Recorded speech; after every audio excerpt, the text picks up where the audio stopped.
Hey, this is Brendon Wayne from The Mandalorian, and you're listening to the Regular Joe's podcast. And if you don't listen, you're not living the way of The Mandalorian. This is the way.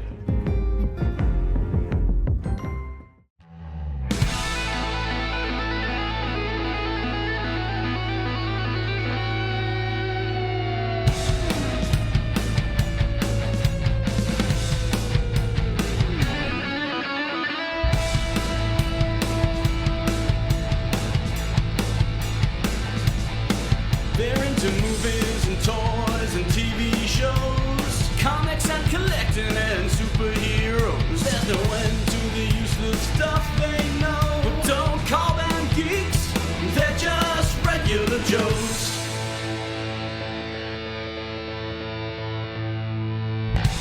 Welcome to the Regular Joe's podcast. I'm Dave Pisani. I'm Barry Kay. And I'm Todd Pleasant. This isn't the actual show. This is the pre-show. As you see from the description or the title, this is the annual Rhode Island Comic Con episode. And we are not there. Because we're here, but we were there. We were there just yesterday as we record this. So If you're confused, just stand by. yeah.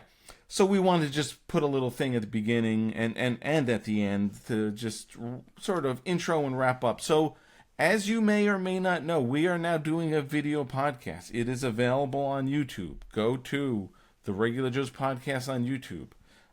It's at RJ Podcast. But just look up the Regular Joe's podcast on YouTube, and you can see all of this great stuff.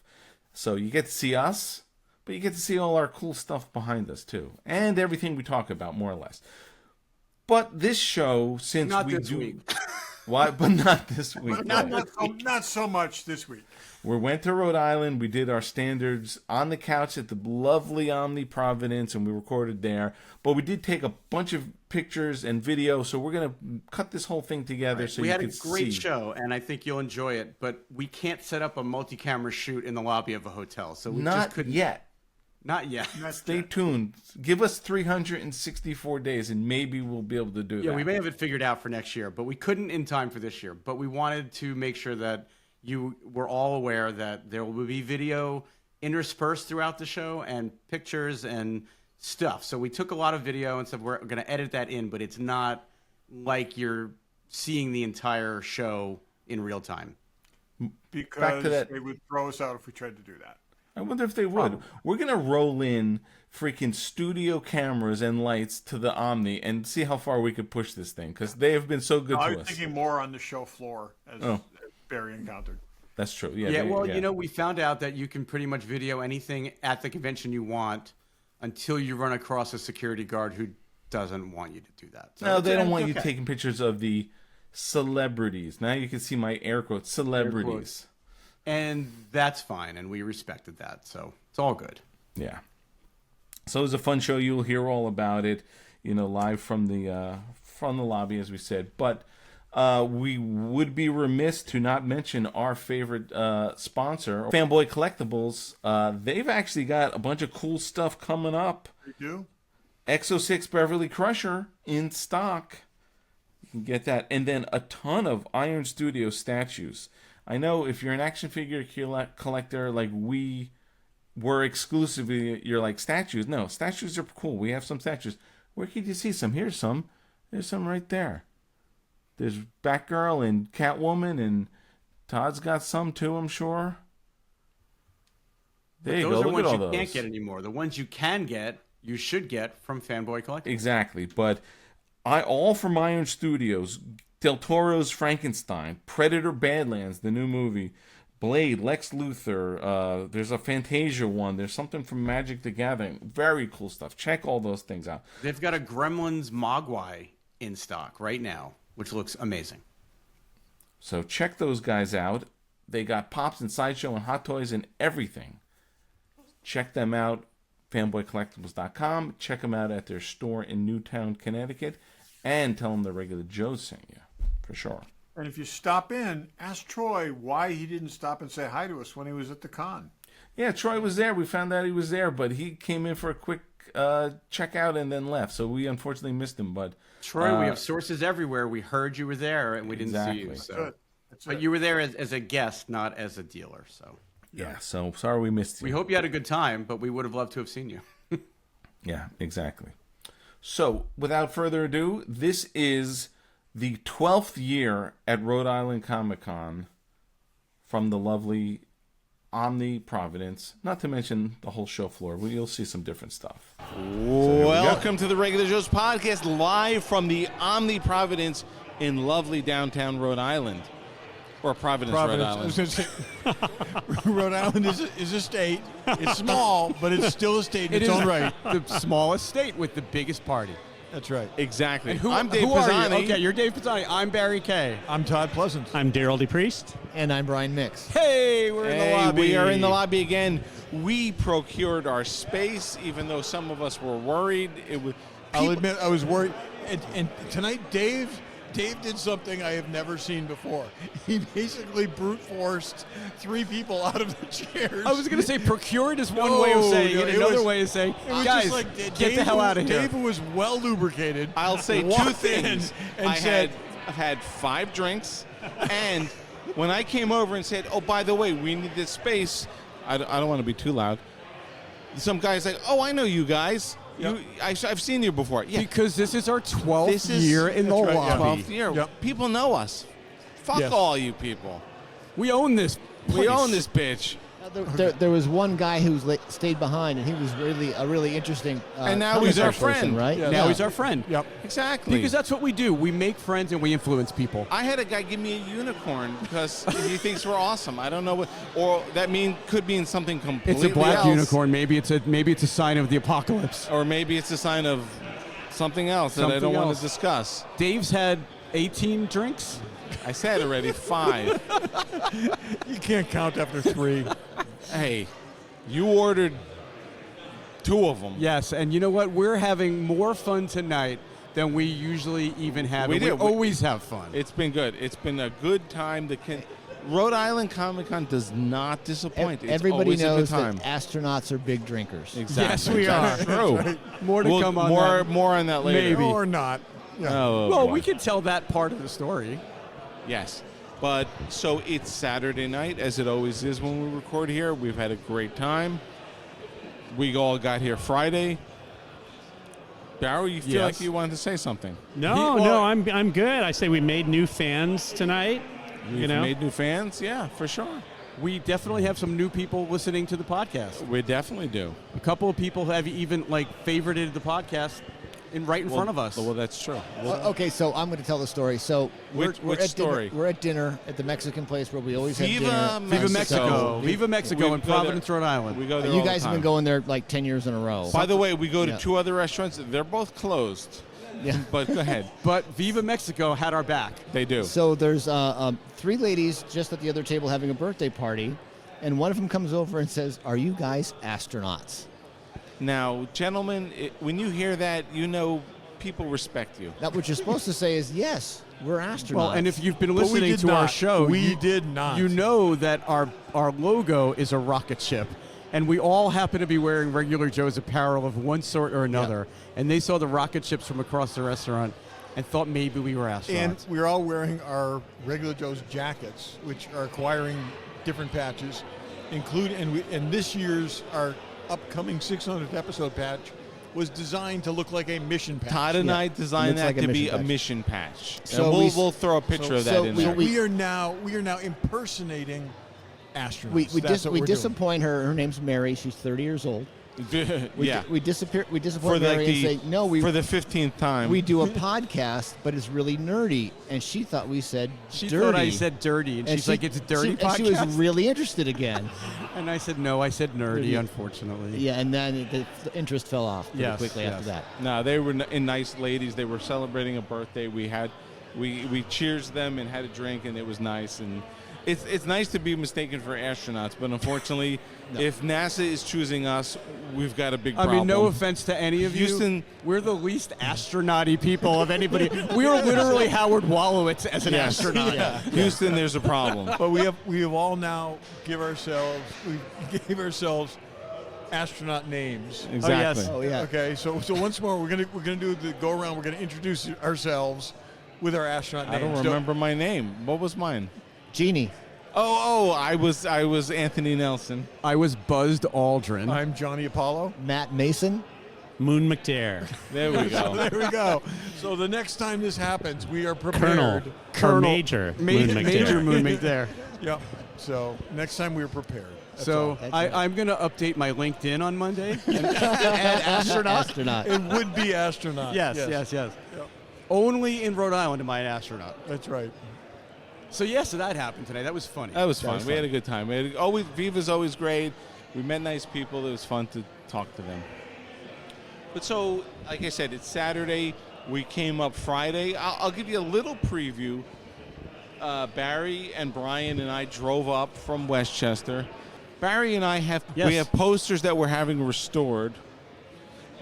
We went to Poster Conservation. If you need a poster restored, go to Poster Conservation in Bridgeport, Connecticut. Yes, and we went there hoping to just drop off our posters and maybe get a chance to check out the place. And because we've been really fascinated. If you have not seen the poster restoration process, it's amazing. Go on YouTube, look up Poster Conservation.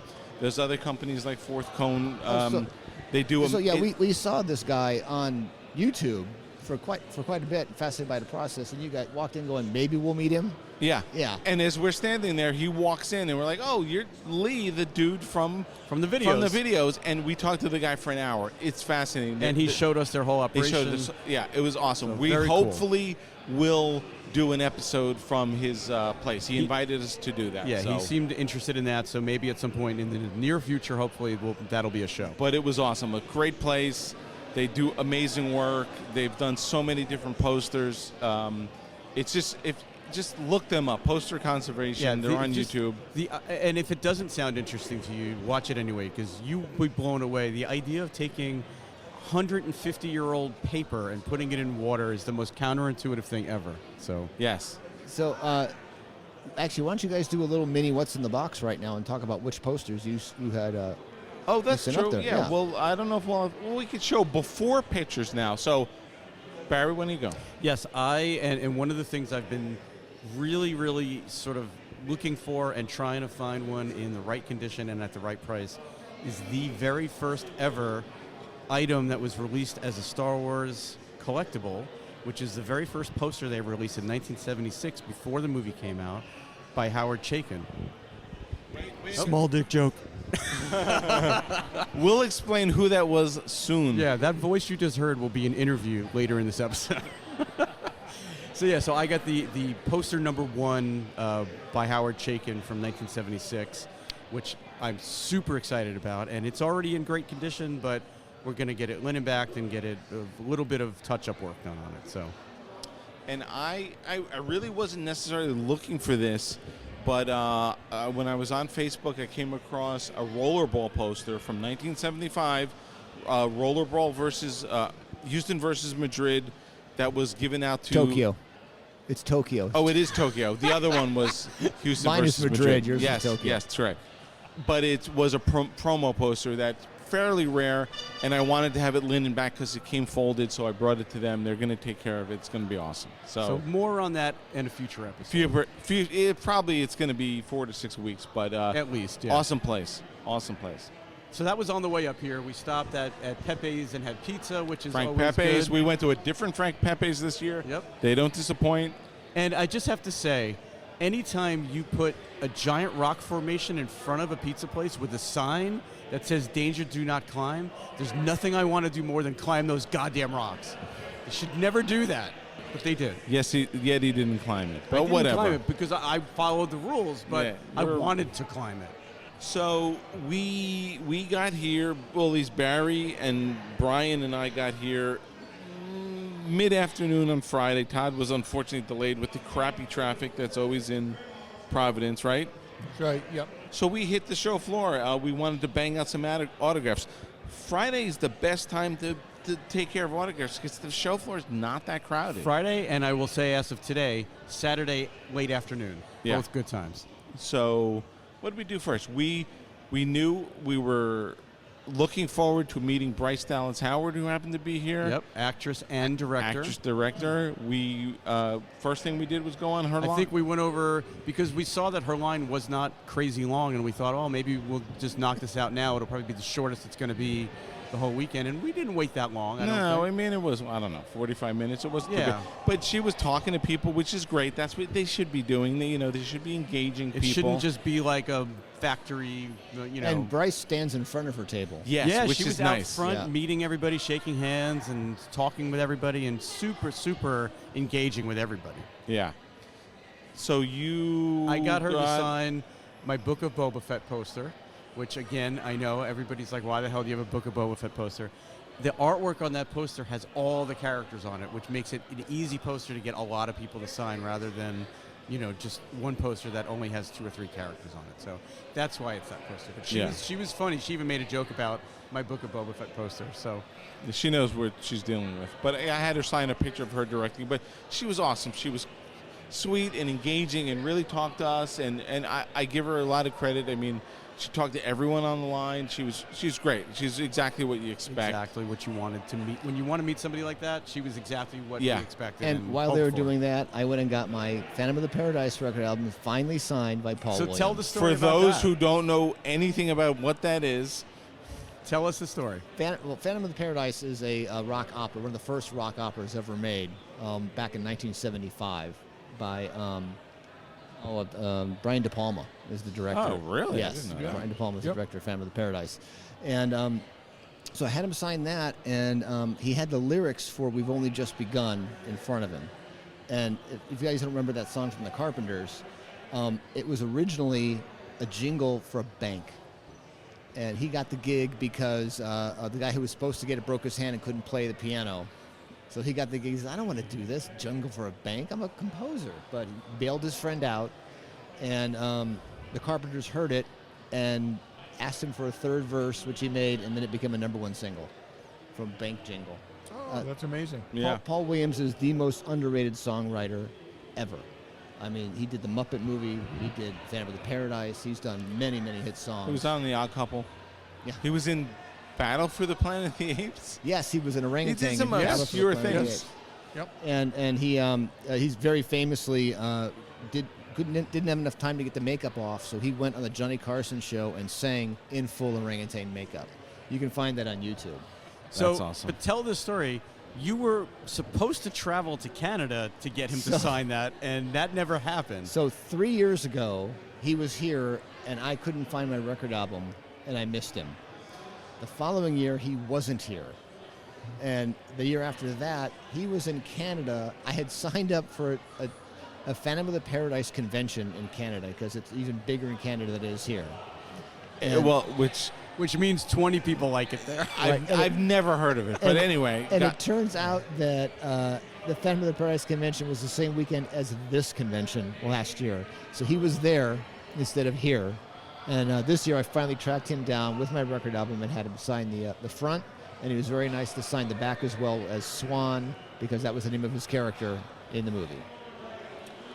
And we should really do a review of that film. You guys should all watch it. I've never even heard of it. If you've not heard of that film, please reach out to us on Instagram. So does it qualify as a disaster piece theater movie, or do you think it's better than that? The songs are awesome, and it is it's definitely a 70s movie. It's very much of its era. Yeah. And De Palma, he made it as a slam against glam rock, and it turned into a cult favorite. So it's like a glam rock Phantom of the Opera. This is the one that Yes, Kiss it is in, right? No, that's Kiss Meets the Phantom of the Park. Oh, sorry. Actually, you'll think Kiss is in this because the rock and roll group at the end is dressed very much like Kiss. Say, there you go. All right, so you did that yesterday, and then you also saw a panel with him, right? I saw a panel with Paul And he Williams told as some well. stories, yeah. right? Yeah. Yeah. He told a story Yeah. about Johnny Carson. Yep. Nice. All right, and then out of the blue, I ran into Tim Matheson. That's right. And That's right. Tim Matheson's in one of my favorite movies, 1941, which again no one's seen or likes. He's also in Animal House He's also and in other Animal stuff. And a lot of other things. And he was the voice of Johnny Quest. Yeah, and he has Johnny Quest stuff. And he had Johnny Quest stuff, so I had him sign a Johnny Quest 8x10 for me. And Todd, you'll be interested. Brian asked him, he was 15 or 16 when he did Johnny Quest, which is awesome. Because he was also on Bonanza just after that. Oh, really? Yeah, he was a cast regular in Bonanza at one point. So, yep. And then we had basically had breakfast with him this morning because when That's we right. went to the coffee shop, he was all at hanging the out same there. table anyway. That's right. We were all at the same table. And 1941, if you haven't seen it, go see it and realize that it was written and directed by the same people who did Back to the Future. Wait, what? Who was? 1941 was written by the same guys that wrote Back to the Future. Okay. That's interesting. I didn't know that. I did. Well, Spielberg. It was a Spielberg movie. So. 41 is the Spielberg. Yes, Yeah. that I knew. 41 was the Spielberg movie, and Back to the Future he produced and let them write and direct it. So Bob Gale wrote 1941? Yes. I did not know that. I did not know that. We maybe need to watch that because you sent I've me a never copy seen of it. Yeah. And I think I watched it once back in the day. And I think I've seen it once back in the day. It is Steven Spielberg wanted to make a World War II movie where nobody died.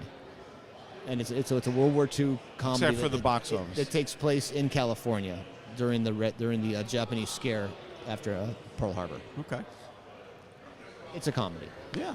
It's really part of the quadrilogy of World War II movies. Yeah, that's Well, that's true. I mean, Yeah. Empire of the Sun. Yeah. I don't think Schindler's he planned List, that. Yeah. Saving Private Ryan. 1941. And Yes. Something 41. doesn't belong in Yeah. that. Which in one that One is of it? these things is not like Each the one other. each one is tonally different, and one of them is way out of there. Yeah, yeah. So But hey, he's Spielberg and he can do whatever he wants. So. he can do whatever he wants. But it has Tim Matheson in it. Actually, he's kind of the star of the movie. And Is John Belushi in that? John Belushi is in it. What's his partner's name? Dan Aykroyd is in it. Yep. But they're never together in the same scene. Yep. Oh, really? Yep. And am I totally wrong? Is Carrie Fisher in that movie? That's the Blues Brothers. Oh, that's the Blues Brothers. She's not yeah. in 1941. Okay. All right. So then after that, we went to see Brendon Wayne, who is the body of the Mandalorian. He is the Mandalorian. physicality of the Yeah. Mandalorian, and just so happens to be John Wayne's grandson. Yes. And we got to meet him yesterday. We got autographs. I got autographs from him. And we invited him saying, hey, if you're going to be around Saturday night, come down to the Omni lobby. We're going to be doing a podcast. And then Barry and I were in the elevator, and he was outside, and he's like, "Oh, you're the podcast guys. I'm gonna come see you." So And he did. came down, and we did an interview with him. And that voice you just heard a couple minutes ago, he was just walking by again and grabbed Dave's microphone. Yeah. So that was his voice. But this is probably the best place to cut the Absolutely. interview. He So was Good great enough to interview, talk to us for a long time, give us a lot of insight. Here's Brendon Wayne. Dave, you want to introduce our guest? Yes, we're sitting here with Brendon Wayne of Oh my God. Mandalorian So fame. exciting. it's exciting for us. It's very exciting for us. I'm kidding. But let's go back. How'd you get into the business? There's obviously been more since or before the Mandalorian. Wow, that's a good one. So how did I get into it? Well, I wasn't going to get into it. That was the whole thing. I spent 26 years not getting into the business like I should have. Following in my grandfather's footsteps. For those of you who don't know in the audience, my grandfather's John Wayne. Yes. I grew up I grew up with a legend as a grandfather. I was fortunate enough. in L.A. or in Hollywood, in that area, or no? Does anybody grow up in Hollywood? Not unless No. you want to get syphilis. No, I grew up in the Valley. In Oh, Valley, in okay. the Valley, where my mother, his daughter, was raised right there off Balboa, and also on Highland, when he had a house on Highland and 3rd Street. But yeah, it was mostly that. Different place than it is now. It was wide open when I was a kid. You'd go, me and all the neighbor kids, we'd go and have BB gun wars right in the middle of the street. Nice. Take our go-karts down Ventura. Now you couldn't get 5 feet. You'd get the SWAT team on you. And for sure. There was so many people. I literally don't. I want everyone to move out of California, specifically my part of California, the Valley, immediately. I think you should all leave. It's much better everywhere else. You should go now. Save me from having to burn your houses down. There's too many damn people. That said, I got in the business late.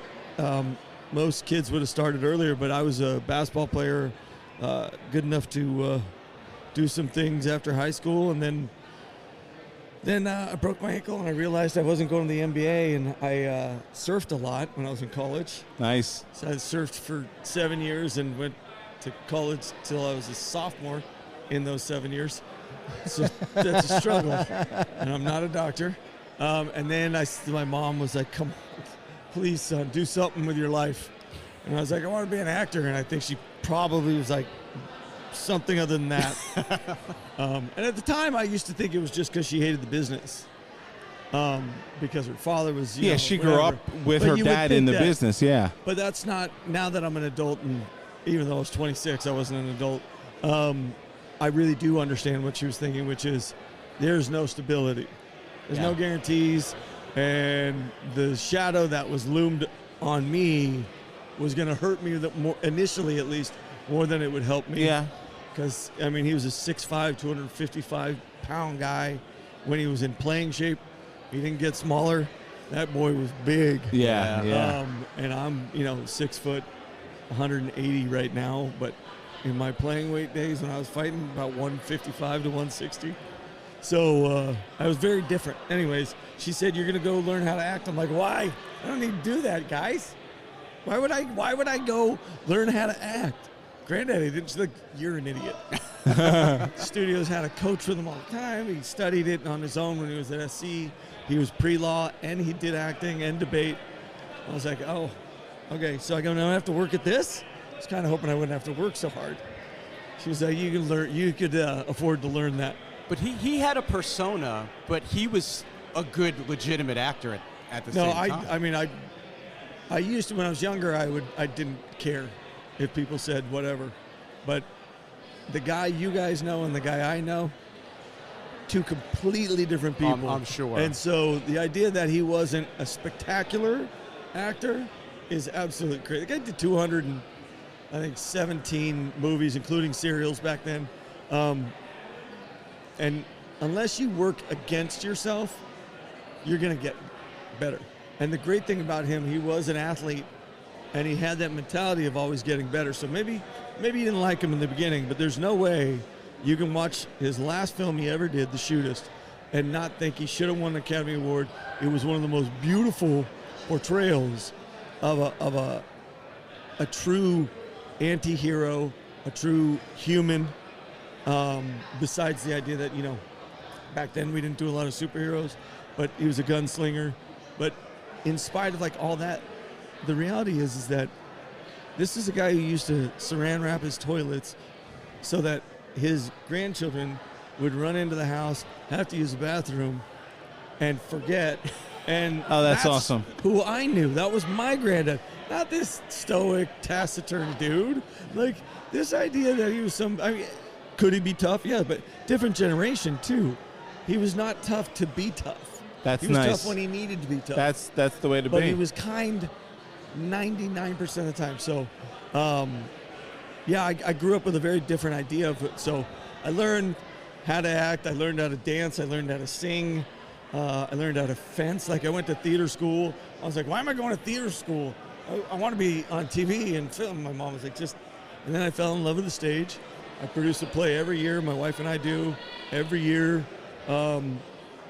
It's telling stories is what we do, and it's really fun to do. My wife's working up on Avatar: Last Airbender right now. Oh, nice. It has been for a year. So she was in Bosch. Anyways, she's the talented one in the family. So I have a question for you Yeah. then, because the thing that right now I think you're most known for is being the body of the Mandalorian. Yeah. And how is, it sounds like you've done all that training, but you're not getting the opportunity to do the You're not getting the face You're time. doing it let's you're not doing kid it ourselves. physically. I would definitely fight you on that.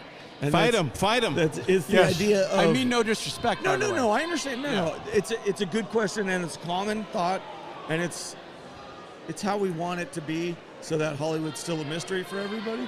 But the reality is this, and I think it does a disservice to those who might want to do what I do, and that is, it makes you think you can just kind of step in, and it's a lot. Jane Russell wasn't found at a soda, fountain. It didn't happen that way.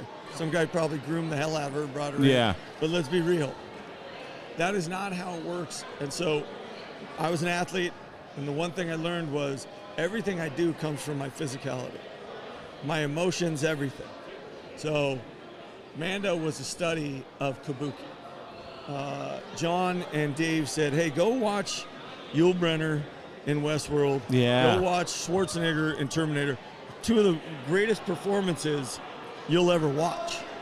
And I was like, I liked them, but I don't know but then you go and watch them for what they're looking for. And if you watch Mando in season 1, he's very robotic in that everything's he's always purposeful. He doesn't waste a lot of movements. Yeah. But there's a quality of soullessness that I wanted to convey with him. And so every time you're looking at me in the helmet or whatever, I have to radiate. And it's being John Wayne's grandson. This is where kind of comes full circle for me. I knew I wasn't 6'5", 250, so I wasn't going to fill a door and be able to stand there like he did in Searchers, unless you have geniuses who you work with. And they tell you, hey, just be there, be present, and we'll let the audience gets to do everything they need to do. And that was what John Ford did with my grandfather. Don't say a lot, talk slow, and don't move a lot. So Mando, stepping into the doorway as a precursor to grabbing the mithril, have a little bar fight and snapping a guy in half in the doorway. That's a pretty cool moment. I have the picture on my table. That opening shot of that first episode Right? is genius. And the best is me, I'm walking down the planks, looking at my, beacon, and I say to John, this is a little Michael Bay of you to have this camera pull up behind me as I walk away. And he's looking at me like, you're the dumbest son of a... And I'm like, what? And he's like, come watch this. And I don't go to video. I don't like to watch myself unless someone's like, you got to correct something. I don't want to go watch my, whatever. I care less. Once it's done, it's done. I trust the filmmakers to make the film. So I go look at it, and pans back, and we're working in the volume, and that's all new. And I was like, oh, hey, that's pretty cool. I was like, okay, from now on, I'm going to kind of give the guy, I don't know, who brought Iron Man to the forefront, I'll give him some credit. So, it was, for me, it was learning that less is more. And my grandfather used to say it all the time, talk slow, and don't let them see you sweat. And that's what I did. And then kabuki, which is what I studied for the role, which is all minimalist actions unless, you're doing it with meaning. Like, what is it? Like, at that bar, you watch me. I don't do anything. Except for maybe I tilt my head like 2 to 3 inches to the left. And I'm just capturing it. And because I relied on the idea of the T-visor, you're able to feel like, oh, he's seeing everything. Because we have I know that I can't see anything. But like as an audience, we're like, yeah. And so that was the greatest gift and challenge I had, was to be able to do that. And that's what I was trained for. And it's helped my acting in everything I've done since. That's like what Yojimbo, Exactly, like and the that's samurai movies. And this is the thing. It's like there was the Western element, obviously there. Yeah. We were at Celebration, and we saw the little promo piece that they played, and I saw Western, and I saw samurai drama. Yeah. I saw the that, same and that's things. and Like that's Kurosawa and exactly. Lucas. But that's what I'm saying. But that's what jumped out. The sparsity of movement, the very kind of subtle. The less is more. Yeah. And it is. And it just set the tone so perfectly. That's very And it cool. wasn't like anything else we've seen from Star Wars, but it was new, and you were on board. From Yeah. the moment you saw, you were connecting on those levels from all these other things you'd seen. How old are you guys? Like, are you guys older than me? I'm 53. Yes. We're a little older than you. Okay, so, but we all grew up playing, cowboys and stuff. absolutely. and- For sure. Absolutely. And sheriffs. Yep. So this was the culmination of all those days I played. All those times I pulled my, cap pistol All those Absolutely. times I pulled my BB gun and shot my brother. Yep. All those moments accumulated in that thing. And if I was going to shoot my brother, I didn't come running in and I didn't go gangster and hold it Nope. sideways. No. Absolutely not. I was as still as I could be because they're all bigger than me. And I knew the only thing I had on them was speed and surprise. And so that was it. Like, bang, gone.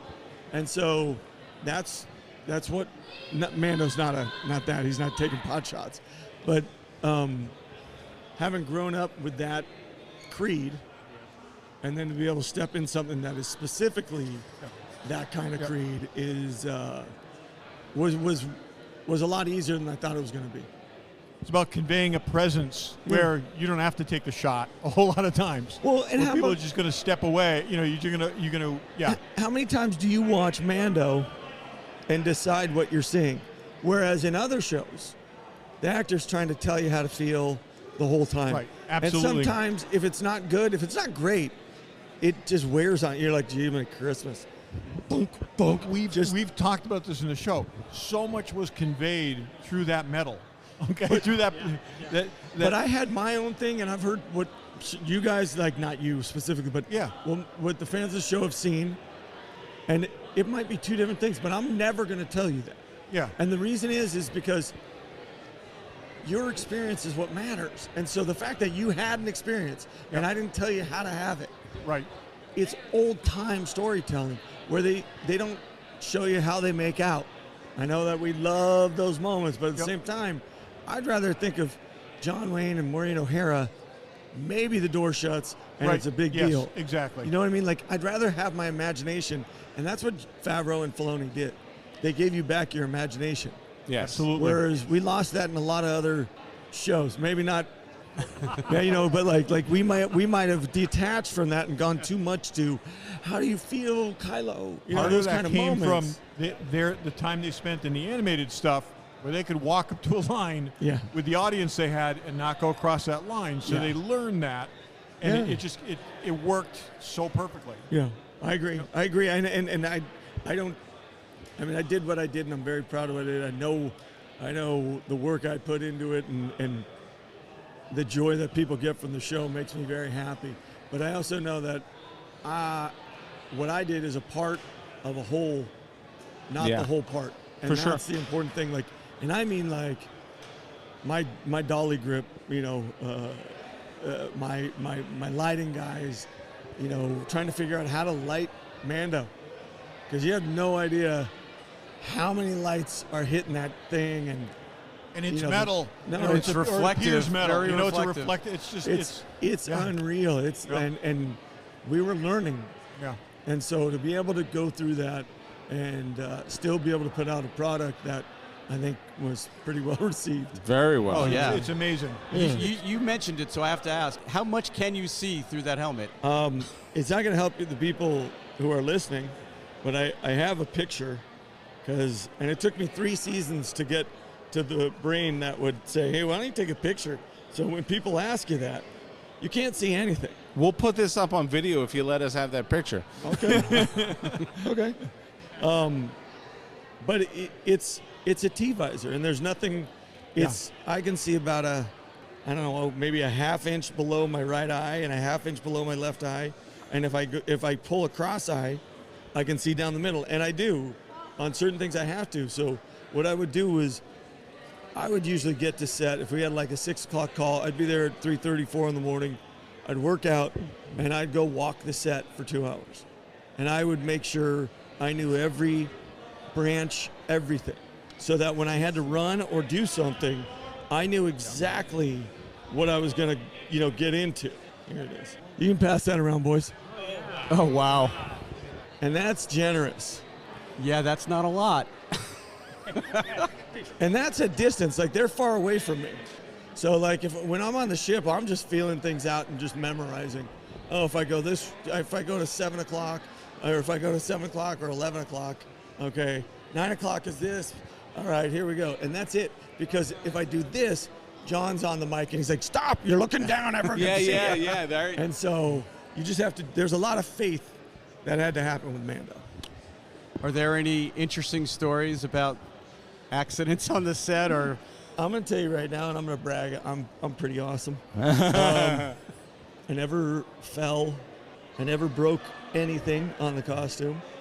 When I kneel, part of it kind of came apart. But that wasn't a thing. Yeah. But poor Lateef, who was my stuntman, who was the actor. He's a 2-time Emmy winner. Like, I know they said, hey, stuntman, blah, blah, blah. I'm not a stuntman. It's not even close. Okay.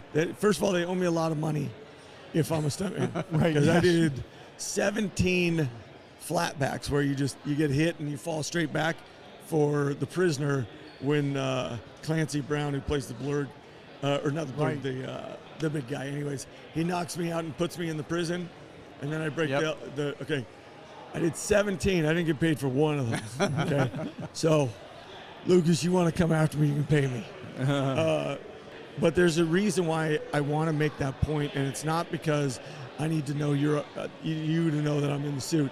It's that I need you to know that there is a specific job that is done in the business that is so overlooked. And I think John Wick's kind of brought it to the forefront again. I think Hooper back in the day did. Maybe Cannonball Run. Yes, yep. Some of those kind of, we had a few, Smokey and the Bandit, where we appreciated what we were seeing, and we didn't think everybody was pulling a Tom Cruise and doing the perfect sprint and jumping out of a plane. These guys, they perfect their craft, and they deserve the credit. We're going to finally get an Academy Award for them. Yeah. They deserve their credit. He is a 2-time Emmy-winning stuntman. If I was a stuntman in that suit, really, I would be bitching and complaining that I didn't win. I wasn't nominated for an Emmy. Like, I have asked them to take that stunt thing off from day one. And they were like, no, they don't do that. And the fact of the matter is, not only do they do it, David Prowse was listed, and James Earl Jones didn't put his name on the movie. Right. You never saw his name in the credits. That's crazy. Yeah. So, like, those things to me, that's what I love about Star Wars in that way. Lateef, because he's doing some crazy stuff, he sweats in that thing, and it fogs up on him, and it does. I have a neck. He has traps, and his helmet hits his traps. If you ever want to figure out who's in the suit, I'm the only one with a neck, and there's about a 2-inch gap every time. So 90% of the time, you're like, oh, but you can tell when Lateef's in there because he comes out and he's like a cobra. He's like this, and I'm like, dude. And he's like, do I look Western? I'm like, no, I don't care. Keep doing it. But their ability to make something, feel like everything we've ever wanted to do, slam a guy, him fighting the droids, unbelievable. So, all that said, I've never broken it, but Lateef has run into a wall at full sprint. Like, he and Gina leaves. They're gonna blow up the hut when me and O'Mara might maybe make a life of it. Right. They set the timers on the bombs, and he's like, get out of here. And then she goes, and then he memorized his path. Wrong. And he ran full speed. And I wish they would show some of these outtakes. At one point, he throws the baby when he's jumping in the back of the buckboard in the season 1 when Grief and everybody comes down to fight me to get the kid back. He's got to do this standstill 5.5-foot jump with the baby in his arm. And he's done it like 3 times, but they haven't caught it. And he does it, and all of a sudden you hear, I lost the baby. And you just see this. Oh, that's awesome. Going, dude. Oh, my God. I want to see that clip. Oh, that's I've great. seen it in person, but I want to see that clip in forever. It was so great. We've had some moments like Giancarlo, who I love. I almost beat him to death one time because you could tell it was Lateef in the fight when he ambushes me when I'm getting the kid back out of the handcuffs, and we have the Beskar spear fight. Yeah. Yes. Yeah. And you could tell it was Lateef moving, so they were like, we need you to go in. I hadn't, even choreographed the fight. But so Lateef's like, yeah, this, that, and the other thing. And what he forgets to tell me is that Giancarlo has already gone through 5 Darksabers, and he's not doing it like an actor does. He thinks he's got to prove something. So he just starts wailing, and he hits, and I'm like, oh, and then Lateef's like, he's in the cast chairs, and he can hear it, and he's like, I forgot to tell B. And he starts running in there because he knows I have a short temper in some moments. And Moff hits me in the helmet. and splits the helmet in half. Oh my God. Ooh. Luckily, the stunt coordinator was there and had started running in and grabbed me because I was going to go to jail for elderly abuse. I was going to beat him off. Like, somebody would have died in Star Wars for real. I was going to be like, somebody's dying on this show today. So Giancarlo commits. You're telling us he commits. And he brags about it. Yeah. I'm like, you brag about it again in front of me. I'm going to show you how tough you are. Oh, that's awesome. Do you have a favorite episode, either behind or in front watching? There's not one I like to watch. I don't like to watch myself. Okay. I like to watch other people. And we hear in the that. show. We've heard that from a lot of people. Yeah, I just know that I know what I'm doing, and at that point, I'm no longer being told a story. Yeah. So I can't watch it objectively. Yep. Fair enough. But when I'm doing it, I like it.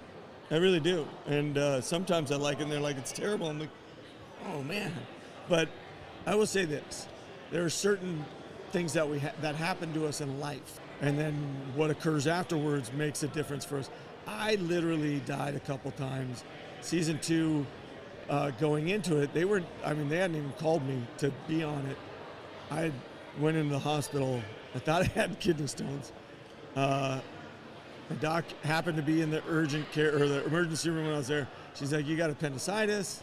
Oh, wow. But I did, but it wasn't that. Yep. I had one of those hernia patches that you're not supposed to have. Oh. And it caught my intestine and ripped it open.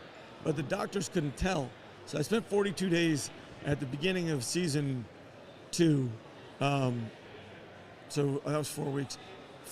Right? No, it was more. It's 5.5 weeks. And I missed 3 weeks of filming in season 2. I got out of the hospital. I'm 180 pounds. I got out of the hospital. I was 140. Within 10 days, I was back on set. They had no clue how bad it. I mean, they knew it was bad because I looked like the machinist. Yeah. Christian Bale. But they didn't care because they needed. Right. Nobody can walk like me. It's just. Right. And it's not a brag. It's just.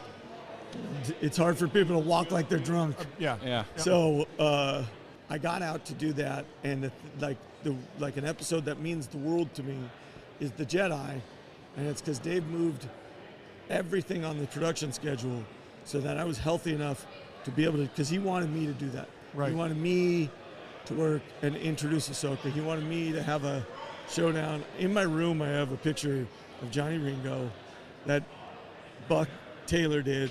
He's an incredible artist. His father won an Academy Award dub.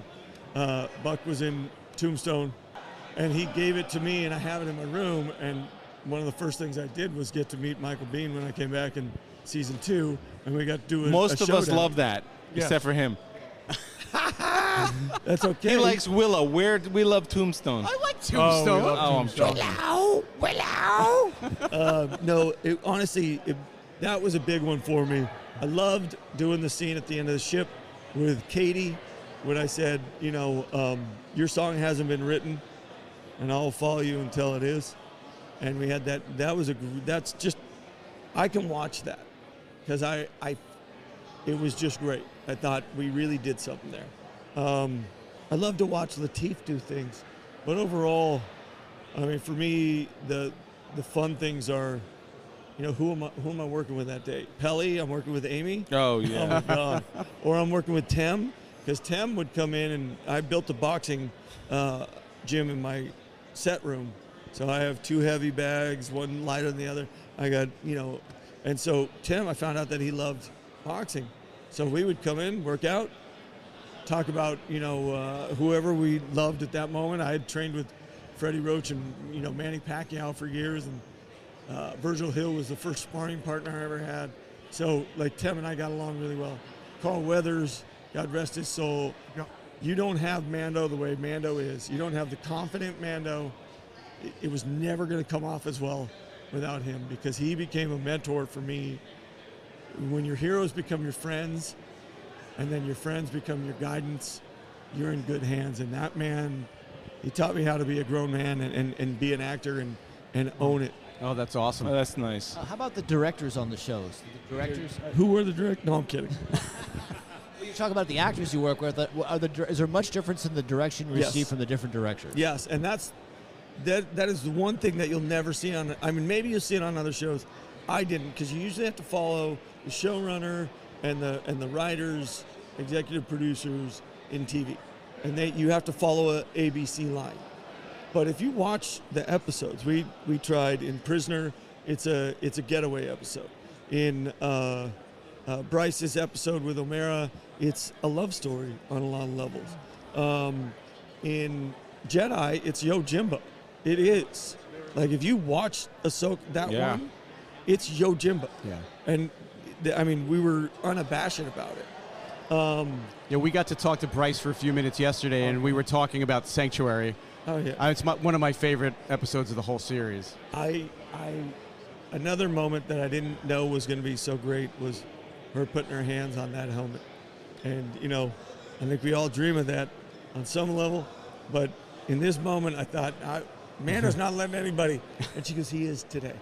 And I was like, but she was great. And you know, she walked up to me day one. It was like 3 generations. And gave me a fist bump. And I was like, oh, she knows. Like, she's been there. She knew. Yeah. And then I was like, hey, I got a picture of your dad and I in 1976 on the set of The Shootist with my grandfather. And she was like, oh, my God, you got to show it to him. I'm like, oh, nice. Okay. Like, when am I going to see Ron? 2 days later, he walks in. And he's got these stories about my grandfather that I didn't have, you know, because, you know, I knew his granddad. Yeah. And so, it like, incredible. Yeah. Rick Famuyiwa, the Mudhorn fight, that's Rick. Prisoner, that's Rick. Season 3, he's the exec producer and creator, writer in that one. We played basketball against each other. He dunked on me in high school. I kid you not. And he knew. He's like, I know you. Oh, really? And I was like, and he shows me a picture from the newspaper, because we didn't have camera phones back then. Oh, really? And he's like, I'm like, Daily News. Oh, This is yeah, right. killing me, man. It was terrible. But we won, so I don't care. It's a team sport, Vic. So we're all excited that Star Wars is coming back to the big screen in a few months. Yeah, crazy. Anything you can say? Or? Yeah, it's going to be, look, we're going, I think we did a lot of things in the 3.5 seasons we had to grow the franchise and to bring it to a certain level.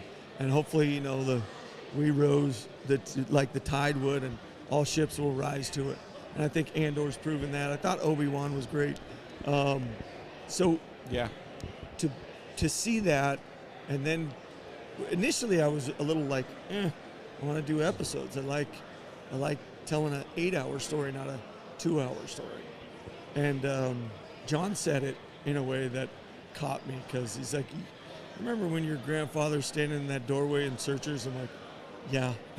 And he's like, We all do. he goes, where'd you see it? And I was like, oh, man, Chinese. And he's like, yeah.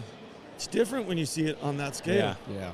He's like, oh. He goes, can you imagine you walking in a room? Like, I'm not going to think of it as me, because for me, Mando's always a we thing.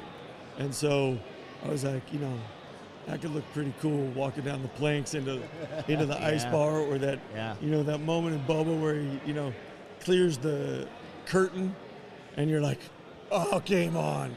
Like those kind of moments are going to be there in this movie.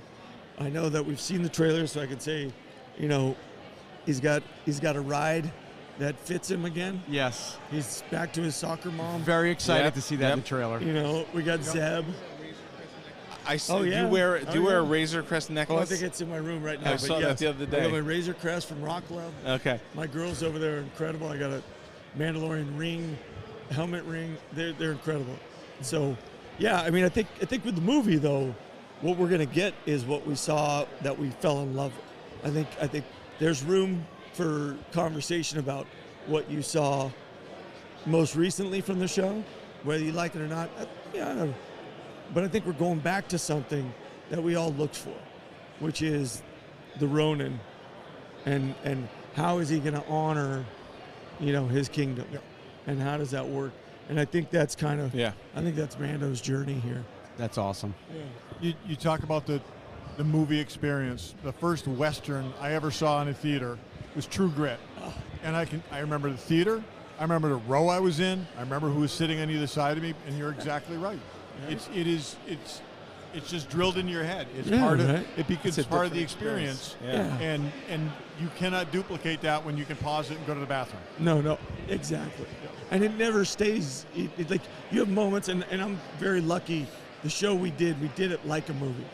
So, and everybody's got bigger screens. It's not like we're, sitting there and you got a brother who's got to put his arm up and hold the 13-inch TV. black and You know white, what I right. mean? Yeah. Like that we're beyond our youth. But Exactly. it is. We also use IMAX, so we're going to experience this on a level that is. I mean, there's some. We shot things with that in mind. So What I was going to say, I love the show and I love a lot of the Star Wars series, but there's something about seeing it on a big screen No, I that agree. you just can't replace that. The AT. I mean, that thing was. When you have to look up. It's big, it's bigger than the world. Well, you can not answer this, but I've heard that they built a life-size one for filming the movie. I heard that too. Yes. No, why can't I answer that? There you say, go. we see it. All right. Yeah. We see it in the thing. Yep. And there's an incredible sequence inside there that is a oneer that's going to blow your mind. Yeah, it's unreal. Yeah, it's Oh, unreal. nice. Unreal. Can't Nice. We look Oh, forward it was to my it. pleasure. We can't My thank pleasure. you enough Thank for you, spending guys. this time with us. Thanks for having me. Thank you. Awesome. Thank you so much. Brendan was great. He told us Great a lot of great interview, stories. We could have sat down with him for an hour. He was And he awesome. actually hung out with us for like 15 minutes after we stopped recording and just Really- kept talking. really- What all an the good awesome stuff. guy. What an Yeah. awesome guy. Good guy. So Friday then, I got Dennis Lawson Wedge until he's from Star Wars was here. I had not gotten his autograph at any of the celebrations, so I got his autograph. He's great. He's been around a long time. He was an awesome dude. He was fun to talk Yeah, to. I had met him at Celebration years ago, but I got him to sign my Return of the Jedi poster this time, and just super nice guy. Yeah, just regular dude. Yeah, that was great. And then that was the show. That was the then show last night. We went out to dinner last then night. we met up with Tod, who came in a little later, and Derryl, who had been doing some other stuff. And so here's the thing: when we're in Rhode Island once a year, we go Friday night dinner at the Trinity Brew House, Saturday morning breakfast at what's the name of the place? Nicobella's, and then Saturday night dinner at the Viva Mexico. Trinity Brew House and Nicobella's are both closed, unfortunately. So The regular Joes have outlasted two of our eateries. Yeah. yeah. Yep. Which, So- look, this is a thing. It's happening all over the country, but we're having to adapt this trip. So we found that we looked up a different place. We went to wait, who's that? A scantily clad woman just stood up in the lobby, and Brian and I happened to catch it. That's all. I thought that was a dude, but I Is also that- thought that's not Sean Gunn, is it? that was a dude. Well, if it's a dude, he's got large breasts. what was I saying? So we found Barley. What's the name of the place we went to? Oh, No, No. it's not Barley and Rye. it was Barley Malt. barley and malt. Barley malt. Anyway, Something it's, like it's that. a brewery / pretzel place, Yeah. and it was great. And I have to say, and I maybe have mentioned this twice in 600 episodes, I follow a mostly gluten-free diet. This place actually had stuff I could eat, which Like is rare. gluten-free pretzels. Yeah. They had gluten-free pretzels for the sandwiches. I mean, Yeah. nobody has that. They had a nice beer selection. I think better than Trinity. Almost too many beers. Yeah. So Yeah. we had a good dinner there. That was a lot of fun. yeah, and then we kind of called it a night. We consumed lots of alcohol and cider. Well, that's alcohol. and milkshakes. And, oh, Jesus. Oh, God. Don't. So then, The Haven Brothers milkshakes, I think, have become another tradition. I think yes. and And they have been open for like, since 1893. So there's a no, fair sorry. chance. Yeah, 1893. 1893. So there's a fair chance they're going to be open next year. Yes. When I think- we need Because late this is I a think night. they'll be relatively there. new tradition, and We we need need to late keep night this milkshakes. And it's Yes, late the- night milkshakes, and even when it's freezing, there's a line to There's a get line, late yeah. night milkshakes. And it is a diner in the back of a semi-trailer. Yep. So there's room for about 8 people inside of You it. to make basically your order Yeah, and then it's- go wait outside until Right. they call It's your pretty magical. Right. It's a mistake. No, it was Good. great. It's not. I want to go back. I hope my cardiologist is not listening to Well, this. when we wrap up tonight at 1 in.the morning, we may have to go over there I and get think milkshakes. so. insomnia. We need insomnia cookies. Anyway, All right, so that was Friday. that was Friday. A good Friday. A good, really- solid Friday. really Solid good Friday. Friday. Yes. So Saturday, Todd, What did you So- want to accomplish So on Saturday? The single thing that I wanted to accomplish most on Saturday was to get an autograph from Charlie Cox, a.k.a. Daredevil. Wait, you like Daredevil? I do. Shockingly, as I've never once mentioned this, I do like Daredevil a great deal. We're aware. And Dave and I maneuvered ourselves into line. There was Following the rules is for losers. Is all I'm saying. We coined a new phrase this trip. I said that I liked organize. I didn't mind chaos as long as it was organized. And Dave said he likes chaos when he can exploit it. I've said that for years. We've exploited the chaos at New York Comic Con for years. So Yes. we're now Before we exploiting the stop chaos. There's not a lot of chaos here, but what I little chaos employed there is. the time-tested Dave Pisani method of looking like I was doing what I was supposed to be doing and moving sideways while someone's looking the other way until you find yourself in the correct spot. It worked well. In the VIP line when you don't even know what that means. Well, Exactly. and while you guys did that, I tried to do the same thing for No, you Rosario didn't. Dawson. You lacked the excuse finesse. me, You am I lacked- allowed no, to no, get no, on this no, no, line? No, I'm talking about the You lacked Rosario Dawson line. I am finesse saying that. required to pull off that move, Barry. I'm sorry. I love you, but there's a level of subtle sneakery that you just could not carry. I don't talk to the volunteers No. who run the that line. was when I was trying to come over and talk to you. But my point, and we'll get back to Charlie Cox. My point being, I gave up on the Rosario Dawson thing because the line was way too Yeah. long. They were pushing people into overflow, and I just decided it wasn't worth doing. Yeah. You guys did Charlie Cox at that point. About an hour and 15 minutes in line. We waited an hour and 15 minutes in a 4-hour line. Yeah. Because we don't wait in line for this bullshit. Yeah. It was good. He was very nice. So, anyways, we waited a turn somewhat, and we both got autographs. He was very nice, very gracious, Very engaging, yeah. and people are lining up to hand him huge stacks of money. So, was nice. Well, he's here as basically one of the VIP Yes. premier guests. So one of the big things from this show is they get clusters of people, and one of them was from Daredevil. So they had Vincent D'Onofrio, they had Karen Ann Wall, they had Wilson Bethel, who is Bullseye. Bullseye, and Michael Coulter, who is Luke Cage, and Rosario Dawson and was Rosario also Dawson, signing also Daredevil who was stuff. in defense. So they had a number of people, and what was another theme thing where they had a whole bunch It's the of Flash. They had a lot of Flash huge people. huge number of Flash cast members. And So- actually, one or two of them had to cancel. Otherwise, they would have pretty much had the whole cast of the Flash here. But it was again, he was super nice. Yeah, again, what you expect. So told him we were big fans of the show and we're excited to see more. We've talked about this a lot. There's people you wait online, you pay your money, and you want a little. It's not just about the autograph. It's a little bit about the engagement. You walk right up to Charlie, and he's like, "Where are you from? What do you do?" We mentioned the podcast. What's the podcast? Whether they're making it up or not, they engage you, which is great. He was nice. We've seen both sides of that here.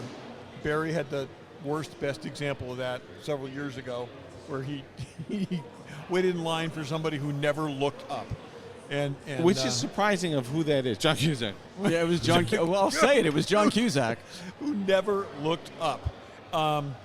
So he had like a hood and sunglasses on. He could have been the Unabomber. It was like he was in witness protection at a Comic Con. But anyways, like I said, we haven't had another experience like that for quite a while. No. And mostly this is a very approachable show. The crowds are manageable, the guests are excellent. It's a good show for people who collect autographs or just really key in on a particular person and want to have that chance to meet them and get an autograph. So you don't have to be a big time collector. Like I said, a lot of really interesting people, and they got a lot of good guests here. You're not as big of an autograph guy as at all. Dave and I are, but when you see a key guest, And that was a point that I made to Dave today, as we were standing in line with some quite odd folks. Yeah, there's definitely it was bigger odd factor I these think days. first thing in the morning is different than any other time of the day because there was a significant odd factor, and that's why I said, Dave, I said, your people are strange. Yeah. Well, I let him own the autograph. There's an increasing trend, which I don't necessarily think is a good trend, but there are people now that show up pulling a wagon full of items to get autographed. And there's just, you're dodging wagons now. We had a guy in front of us that had over 20 items. Oh, it could have been 50. I mean, there must be a dealer. Yeah. I mean, they're paying regular price for autographs. They must be selling them for a lot of money. It's Get them done. No limits. You just No, you got the If whole you're wagon willing done. to pay, you know, they'll do them. I was talking to somebody else in line today, and they should have a separate time for people who have over 5 items or something like that. It's a little. It's As great as Rhode Island Comic Con is, and every show, it's a little hard to. You're hurting like freaking mongooses. It's not easy. I agree. Well, Not and easy. I will say this. Overall, the staff that works here is fantastic. Yeah. But some of the volunteers are better at handling people Yes, and managing yeah. lines than Than other others, for sure, for and sure. They're volunteers, so they're not like paid security. But some of the lines are managed better than others. Let's put it that way. Yeah. But this show always is evolving. Every year we say that. This year, it's a minor thing, but they added this giant banner on the wall that shows everyone who's at the show and where they are. They never had that before. No, that's the first time I've ever seen they're that. either in the 3rd floor of the convention center, the 5th floor of the convention center. They're in the Amica Center, also known as the Duncan Center. Will always be known as No, the Duncan no, Center. Formerly known as. Formerly the Duncan known Center. as, but it's still the Dunk to me. Yeah. So. Yeah. So they're always evolving. But anyway. While you guys did that, Brian and I walked the floor and really saw a bunch of the dealers over there in the. We saw our favorite tool guy. Yeah, there's a guy here that has like cosplay and model building tools, and he's got great stuff. And Airline captain right here. There's some airline people coming in. Let's get their autograph. Let's not. Listen, we're astronauts. They're just pilots. Yeah. Just Yeah, pilots. screw those guys. Land We're dwellers. We're would-be astronauts. And hopefully they're not would-be pilots. Yeah. They're cosplaying as pilots. Yes. Yep. So we Brian and I walked around. I have talked about it on other shows. I've been trying to build out my Star Wars Marvel comic book collection. I am now 2 issues away from having a complete run because I picked up a bunch of the ones I needed here, which was great. So 2 more to go. Comic books at a comic book convention. Who knew? Shocking. Well, and this when we went to Terrificon over the summer, there's so many comic That's dealers a comic there. book show. There's not that many comic dealers here. No. And I'm not sure that Marvel Star Wars from the 70s is as popular, so they're not bringing a lot of those books. I think the last 2 I need, I'm going to have to go to eBay for, because for a year now, I've been unable to find them at shows or in comic book stores. So, but that's okay. I did almost all the rest of it in person, which I'm happy about. So then we met back up with you guys, and Yes. we kind of finished shopping over there, and then we came over to the main convention area, and we shopped that whole floor. We did the whole. did But the whole floor. Todd and I bought stuff. I was saying to these guys, the past, you've heard us. We have what's in the box every week. We buy shit all the time. Yeah. In the past 3 years, I haven't bought anything. This year, we bought Outland badges. Oh, those Outland badges are great. Yeah, it's just So- obscure so movie. for Dave and I both 99% of the have a people in the world- collection of badges. What's Outland for most people that don't know? Sean Connery, directed by Peter Hyams, friend of the show. Titus Welliver loves that movie. Loves that movie.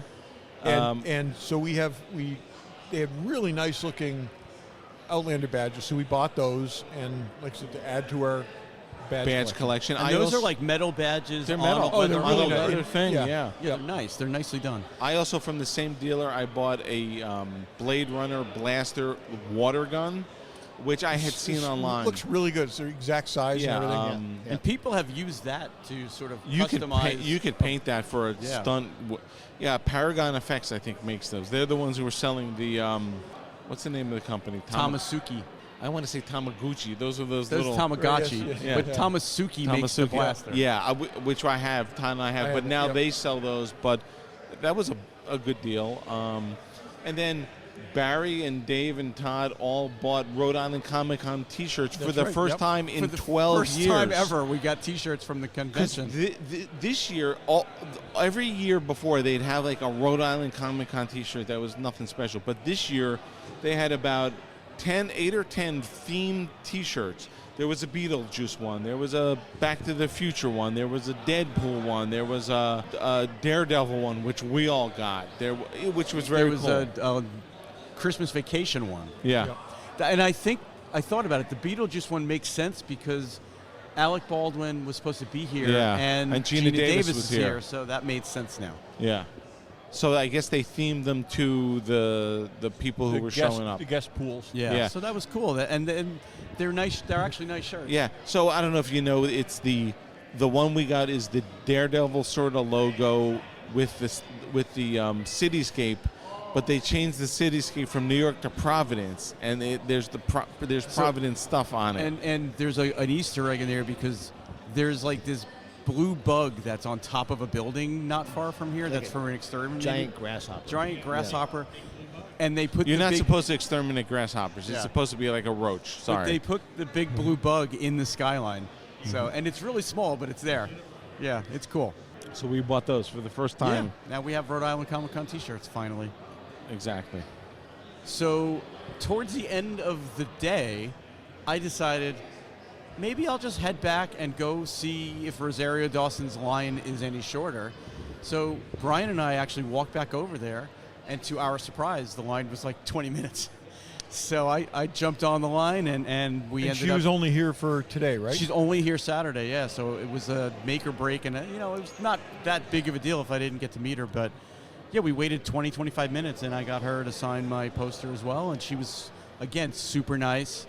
Tell the audience about the guy in front of us with the helmet. Oh, yeah, my God. There was a guy in front of us that had a Daredevil helmet that he had gone down the line and gotten all the cast members from Daredevil to sign. And he was talking about how exhausted he was. And I'm like, you got to go rest after this. And he's like, it's not even mine. I did this for a friend. I'm like, you're a good friend. Who are we pointing to? Oh, Brandon's back. And he's back. Once was enough. That was Brendon Wayne just came by again to say hello to us. He's our friend now. I think he kissed Todd in the ear. Yeah, I think he did too. Yeah, so so that was that. So that was like kind of the end of the show for today. I mean, I'm sure we'll go back tomorrow for a little bit and wrap up and maybe do a little bit more shopping. But that was a show, and then we went to dinner and had our great dinner at Viva Mexico. It was good. Very food good. was. I think the food was better than I remember it being. It was good. We had far more drinks than we've ever had. Maybe it was all the drinks. 3 margaritas. Some of you. Someone ordered Tequila shots. Someone just gave us shots. I don't know who that was. I don't know where the second round of shots came from, but we did them. And we promised we would say we met Mary and Stephanie and what was the other woman's name? The birthday girl. Katie. Yeah, Katie, Mary, and Stephanie, and happy birthday, Katie. Yeah. Yes. Mary's a troublemaker. That's all I know. Yes, Mary was the crazy one in a good way, but funny. Yeah, they were funny. Yeah. Very nice people. Yeah, they were cool. They were very cool. And that's Rhode Island Comic Con. That's Rhode Island 2025. 2025. Always a good time. Yeah, I mean, if every year is going to be like the last couple of years have been, we're never going to stop coming. Yeah, I mean, again, we said it's 12 years. We hardly remember how many years it is, but it's been 12 years. And I know I said it a couple weeks ago. I should say it again. I wasn't supposed to be here this year, and I wasn't even supposed to be here today. Through various acts of God. Through the fates and whatever, I'm so glad I got to be here. I'm so glad I got to hang out with you guys. As always, it's always the best part of being here is hanging out with you guys. So, agreed. Totally agreed. Looking forward to doing this again next year. And we should just once again thank the Omni Providence. Omni Providence has not come over here once to question what never. we're doing. I mean, there are security guards walking by us all the time. Last year they're like, "Do you need anything? Are you okay? Can we help you with anything?" No, it's all good. So it's awesome. It's just the perfect setup for us here. We love it. Yeah. 2 food and beverage related topics. Yeah, I was going to say observations. That's the good word for it, observations. One is, as with every show, there's a booth for Wild Bill's soda. Now, there's these people who consume gallons of sugary soda. Explain what Wild Bill's does. Wild Bill is this truck that has like 10 flavors of soda, and you buy a mug, and it's an unlimited You buy the mug, and It's you a can just get bottomless- refills all refills weekend. all Does day. anyone know Weekend, how yeah. much you pay for the mug? I don't know. It's probably these days. It's probably like $20. Okay. But there's people online all day long, filling up their refills with freaking. It's like they come to Comic-Con just to drink gallons of soda. gallons of, especially like gallons of Mountain Dew, and it's gross. That's all I have Not to even say. to mention, like, without washing out those mugs, they get real sticky and Yeah, like just it's gross. This is definitely the crowd who will have no problem getting the 264-ounce big gulp, in their normal life. Where are we going? Where are we going with this? Dave? I'm just an We're heading towards an insult of some kind. That was it. It's an observation. Who needs to Okay. drink all that sugary soda? That's a lot of soda to drink. I agree with you, and probably not the healthiest for the people doing it. No, not at all. The second observation is, as I'm sure I've said before, as we all know, the most rude food is the fajita. And two regular Joes, who will remain unnamed, Todd and Barry, ordered the fajitas at dinner just to spite me. Literally in your face. Literally right. just to In- spite you. in I your wanted face. the tacos, but I got the fajitas just to spite you. Yeah. I was hoping they'd choke on them, but they didn't. To make- And I yeah. will say, I think the fajitas, while maybe rude, is one of the most delicious things on the Mexican menu. It was. It's quite incredibly tasty. rude. It was very. When we very tasty. walked into Viva Mexico, not sponsored, but they're awesome. They are. You could see the smoke hanging in there because someone else had the fajitas. It's they're a good just- choice. It's an inconsiderate because they're so good. option. So Okay. That's just two observations. So, anyways, as we were sitting here, Seth Gillum stopped by. One of the first people that we interviewed yes, years ago, way back. and he was very nice and said hi. We weren't recording, so we don't get to play it for all of you, but he did stop by and talk to us for a few minutes, and he remembered recording with us way back in the day. Yep. Yeah, back then it was at the height of Walking Dead, so we had talked to him a lot about that. But Seth was on. It was He was in Starship Troopers, and everyone's here. Yeah, we forgot to mention earlier when we were saying there was like large groups of cast members. Almost the whole cast of Starship Troopers is here. Yeah, is So- there anyone who's not here? Oh, Neil Patrick Harris, Neil but Patrick everyone Harris else was is the only here. one from the main cast. that's Michael not here. Ironsides and Dina Meyer and Yeah. Patrick Muldoon and Casper Van Diem and and anyone else? Charlie Sheen's ex-wife. And there was Denise Richards. Denise Richards. there was a and really Seth. large contingency of cosplayers too. Yeah, there was a whole crew yeah, of must have people. been a dozen was of them. surprised- I don't Gary think I've- Busey. No, Jake Jake Busey. Busey. Yeah, I got to say, I don't think I've seen Starship Troopers cosplayers before. And No. we saw like a legion of They had a them. squad, yeah, a whole Yeah. squad. But yeah, that was cool to see. Yeah, they definitely had the groups of people. Speaking of cosplayers, there were some really good costumes here too. We didn't mention that before, but we definitely saw. That's what that shirt was. Remember the shirt we didn't know, the Rhode Island Comic Con? Yes. That was a Starship Troopers shirt. Oh, you're right. You're totally right. One of was the things the we logo, say like the logo. all the time with cosplay is you got to play to your body type, and we saw the best Elwood Blues from the Blues Brothers. That was Jake. I'm sorry, Jake. Jake. Yeah, sorry, Jake from the Blues Brothers. And we also saw a fantastic Carl. Yes, Carl From from The Walking Walking Dead. Dead. I saw him. really Really good. He was great. We saw some very Young Carl. bad use of fishnets. And I saw a fantastic Mary Poppins. Oh yeah, that was clever. And she had the umbrella and everything. And I walked up to take a picture of her, and she has a nose ring. It's like, why does Mary Poppins have a nose ring? It's yeah. But Yeah, that kind of ruins the. We I saw will Good say- Mando. We saw we Good saw Mandalorian. two guys in full good- yep. Mandalorian costume. Yeah. And the one that I took the picture with, which we'll throw up, he even had a little speaker on his belt playing the Mandalorian Yeah, theme, that and was he had a a good little one. baby Grogu Oh, that's with him. cool. That was a commitment. Cannot be a comfortable costume No. to wear. We saw a really uncomfortable guy in a Wookiee suit. Oh yeah. Really uncomfortable. That was me and you. Yeah. He Okay, looked that's- exhausted. That's really, really odd. We just saw a faux Doctor Doom walking out with Sue Storm on a leash. On a leash. that was just Really? On a leash.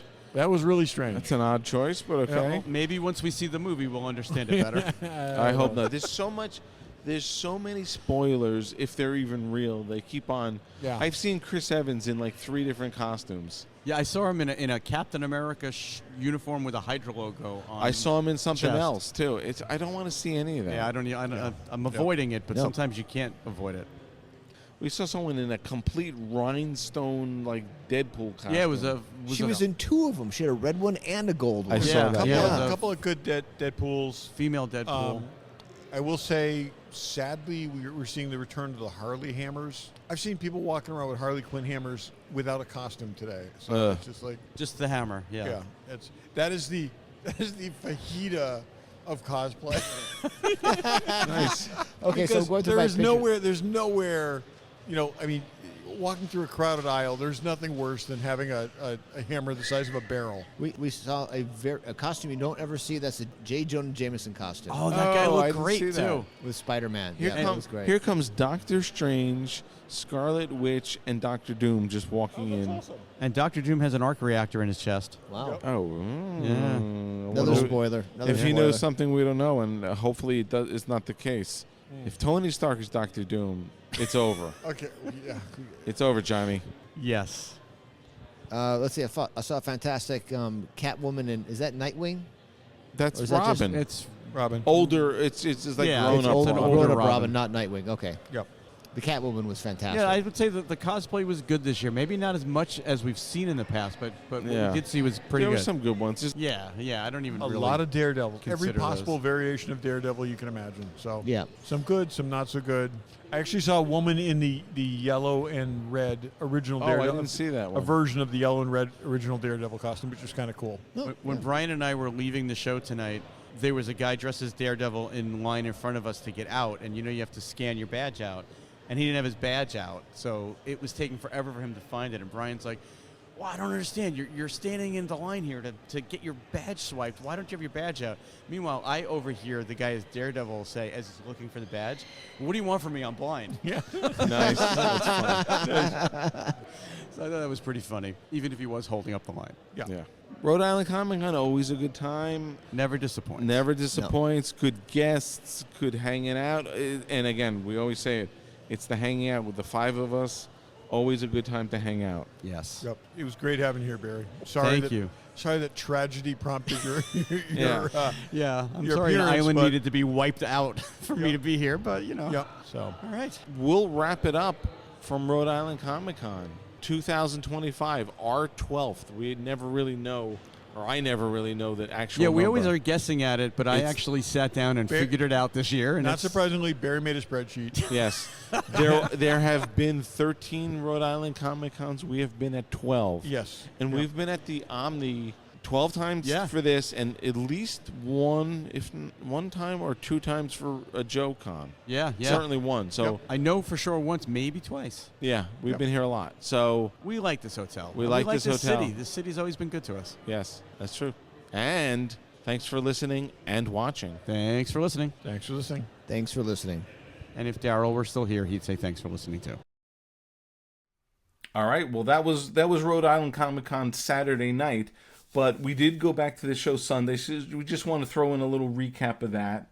It was like, oh, let's go in for an hour, and Todd's like, oh, I'm gonna go home, and then we all go in and we did all kinds of stuff. So It turned out to be another few hours before we all got out of there. Spending more money in the last 2 hours there than I did the entire weekend. So yeah. So what? Yeah, what did you find or look for? So I or bought one of those Roosevelt's Stranger Things shirts. I got that for Karen. That was a cool shirt. It was a really cool shirt, and it had just come out, and so it's and Stranger Things comes out this week. So I got it does? Bilbo Baggins from Barry. Who makes these? Asmus Toys. Asmus Toys. So I wanted one Lord of the Rings figure to represent the line, and Bilbo just is perfect. He's the narrator, and they had him. One of the dealers had him on a really good deal. Yeah, I think you got a very good deal on that The figure. box was crushed in the corner, but I don't care about that. I don't care about that. But and then I bought some more action figures. I bought a little Mechagodzilla figure, a vintage Mechagodzilla style figure, which is cool. So I can fill out my Godzilla shelf. Yeah, that's pretty much it. Just like I said, but more action figures and more stuff like that. And Brian bought a Wolfman statue on Sunday. Wolfman statue. bought a poster. We bought a poster. Most of the video that you saw during the rest of the show was shot Sunday morning. We walked around and shot a lot of B-roll video just so that we could fill out the show and give people a sense of what the show floor looked like and some of the things we saw there. The 501st had a big setup, as they always do, and they had a lot of really cool droids and costumes and little set pieces there. And there was a whole Muppets exhibit up there that we didn't get video of, but it was really cool. They had some original Muppet puppets there, and there was a whole Star Trek group up there. So there was a lot of cool stuff there. Yeah, there's lots to see. Saturday's the big day, and Saturday was very crowded. Sunday was a little more low key. Now we always sort of leave before noon on Sunday, and I think the show goes definitely a few more hours. 5 o'clock or Is it something. 5? So it could get more crowded in the afternoon, but you know, It was interesting. I will say this year's show, Saturday was busy, but there were very few people there Sunday, and they I heard from a couple vendors that they thought attendance was very down this year, probably due to the economy and whatever. Sure. But I can remember on Saturday feeling like there was a ton of people there. Yeah, it was crowded. And Well, Sunday, Saturday day passes were sold out. I know that. I'm not Yeah. sure about the 3-day passes, but Sunday was probably the thinnest I've seen it. So, and I think I said it during the other show, the main show, but even Saturday later in the day seemed to thin out quite a bit because when I went back to get Rosario Dawson's autograph, the lines were much shorter. Yeah. it was crazy first thing in the morning. Yeah. But I mean, great show as usual. I had a blast as always, and highly recommend. This show has a better guest list than it deserves to have every single year. Like considering, it's in Rhode Island, it's relatively small. It's always got a knockout guest list. Well, I tell you, they have that hockey arena that they fill with, they just fill with lines, and that was just a cash machine. So they're doing well with it, and good for and them. the guests must be happy because they keep coming back. Yeah, I think it's well run. We've said this year after year. I mean, even there's little tweaks, and I can't remember if I mentioned it on the show. Saturday's a little bit of a blur, an alcoholic blur, but now they are big giant banners, like 10-foot wide banners that list every guest and where they are in the convention that are posted up. That's super helpful. Yeah. One other thing I did want to mention is we, as we were wandering around, we talked to Kurt Fuller from Evil. Oh, yeah. Who was just a really good dude. That was Sunday, right? Was, yeah. That was Sunday. Somebody that was on our radars being there, whatever. But he had a banner that did not list Evil on there. It listed he's been in every single thing, and it listed a whole bunch of other things. But he was a good guy. We talked to him for a little bit, and he was super nice. And I'm sure he was appreciative that you and I were gushing about how much we loved Evil. But but it He was just nice a regular to, dude. Yeah, nice. Yeah, it was good to talk to him, even though we weren't necessarily like, oh, we need to get his autograph. We just wanted to let him know we appreciated his work, and he seemed to really appreciate and that. He was, like I said, very gracious, and it was again nice meeting the guy because, like I said, he was part of something I like a lot, and so. And I will say this: so we left there and we went to grab lunch at the place we went last year, which was the second year in a row we've gone there. It's a diner called Jiggers. It's about 20 minutes from East Providence. Greenwich, East Rhode Greenwich. Island. And no doubt, it is the best diner I've ever been It is to the in best my diner. life. It's tiny. It's like It's like almost like in a railroad car. 10 booths and then maybe 20 stools at the counter. The wait staff is the same people that were there last year. They obviously work there. They're fantastic. The menu is amazing. The food is spectacular.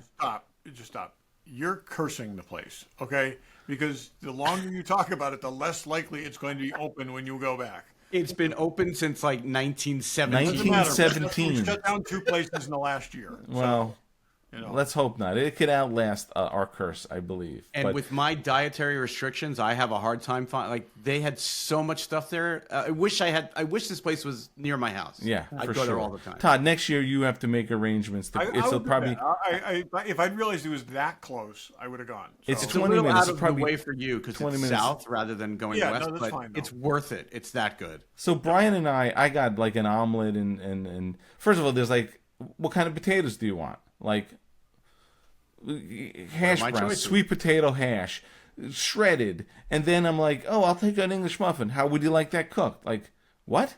Would you like it grilled? Would or like it grilled, toasted? toasted, or like who does that? But it's, And I ended up I got and I you know in my non-gluten free life I love eggs Benedict, and they actually have a gluten-free eggs Benedict that instead of being on English muffins is on potato latkes, gluten-free potato latkes. Okay. And I got black bean and sweet potato hash to go with it. It was one of the greatest things I've ever We eaten. should actually. I wonder how the lunch is. I mean, they must have good burgers too. We've only really had breakfast stuff there. Yeah, But, they have a fairly extensive menu for a small diner like that. and there's always a wait. And the super fast service too. I mean, I can't say enough about Yeah, it. yeah, they've been So- great. So anyway, they're not sponsored, but check them out. But just not when we're And there. when we texted Derryl about it, he was like, "Oh yeah, when I lived there, that was my go-to breakfast place." So yeah, it's awesome. It's really good. So before we drop off, Dave, is there anything you have going on at Dave's workshop that you want to talk about, or? I just finished 2 big projects that I talked about last week. Working with some people to work out some things to do next. I got a couple things. I'll when I get to them I can talk about them. But I will say there are upgrades coming to the actual workshop of From Dave's Workshop tomorrow as we record. I have a new table saw coming. I've had a table saw I've had several, but I needed one that was a little more quiet, better dust collection. So there's a new table saw. And Todd, I know I was talking to you about upgrading to a better, bigger laser. And they have a X-Tool, not sponsored. They have a Black Friday sale. So I did pull the trigger on a pretty big laser. Laser. Laser. So yeah, upgrades coming to the workshop that'll enable me to do much more, bigger, faster, better Your stuff. tools are always fun. Yeah. So, but if you need a plaque or display, check out FromDavesWorkshop.com, or you could even email me at FromDavesWorkshop@gmail.com, and let's do something. And thanks again to Brendon Wayne because he was awesome. God, yes. Yes, he terrific. was terrific. awesome. He was great. I talked to several people about it today, and it's just he was very gracious and really, really interesting. It's a perspective that we rarely get. For sure. And so it was great. Great. And I don't know if we even mentioned. So we did see him when Barry got his autograph. He's like, "Oh yeah, I'll come talk to you." People say that. And then I happened to, or who was it? Me and Yeah, you and I were going up to Yeah. get the recording gear, and we ran. and we into saw when him, and we he's were like, getting on the elevator. "Oh, are we doing that podcast?" Like, I'm like, "Yeah, we're doing it." And then 15 minutes later, he comes by and there. sits down. So it was awesome. No, he was terrific. He was absolutely terrific. I mean, it was very similar to like when we the exchange we had years ago with Jason Isaac, where he saw it and said, "Oh yeah, because we had talked about it in advance." And I think he was terrific. He was really, really good. Yeah, And, he was great. So I would say that for me was one of the funnest interviews we've done. So Yeah, for sure. He's easy to talk to. Super interesting. Yeah, that was great. But always a good time at Rhode Island Comic Con. Go. It's another it'll be another year, but 363 days from now. plan ahead starting now to make sure you can be there next year. yeah, unlike Barry and his wife, mark it on your calendar. Hey, I was able to be there. There you go. Well, it only By the took grace of God, a okay? Category So- 5 hurricane for you to be there. I mean, but I feel terrible for the circumstances, but I am so glad I was. I think I've set next it time up you plan a earlier. vacation, just run it by us first. Yes, please. yes, I'll do that. And we'll see. I'll do that. But check all that out online. They've got a lot of coverage and stuff too. If you check out their Instagram, a lot of good pics and stuff. But that's it for this year at Rhode Island. And thanks for watching. Thanks for watching. Thanks for watching.